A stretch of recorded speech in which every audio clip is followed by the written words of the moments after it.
Now, I will explain the ideal conditions for optimum performance, maintenance, and troubleshootings of single beam UV visible spectrophotometer. 1. When switch on the machine, compartment should be blank, no any cuvettes should be inside. 2. After power cut or switch off machine, wait for 2 to 3 minutes, then switch on again. 3. Always use vibration-free table and voltage stabilizer for spectrophotometer. 4. Power supply and earthing should be proper and stable to avoid fluctuation and internal damage of components. 5. Instrument should be warm up at least 30 minutes before analysis. 6. Cuvettes should be cleaned with double distilled water and wiped with soft tissue paper after each analysis. 7. Transparent part of the cuvettes should always be in front of the light path.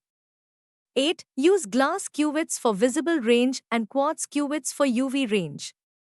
9. No water chemical seepage in the cell compartment. 10. If dark color error is coming, make sure compartment is closed. 11. Alignment of light beam and cuvette can be improper if readings are not stable. 12. In double beam spectrophotometer, if display is not coming, rotate the knob which is back side of the instrument till digits show on display.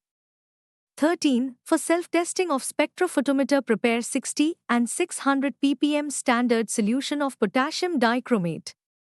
14. In double beam, sample holder is in center of compartment.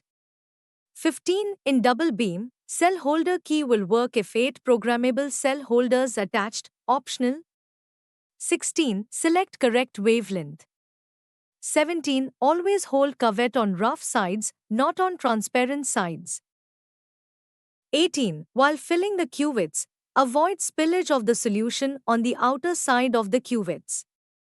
19. Don't keep the instrument in sunlight, it can heat up the instrument and will give inaccurate measurements. 20. General testing procedure of spectrophotometer. A. In visible range, 600 ppm potassium dichromate solution at 430 nanometer should be greater than 0.9 absorbance. B. For UV range, 60 ppm potassium dichromate solution at 235 nanometer should be greater than 0.7 absorbance. 21. Keep away instrument from magnetic field or any electronic device that generates high frequency. 22. If instrument not in use, keep under dust cover. Thank you.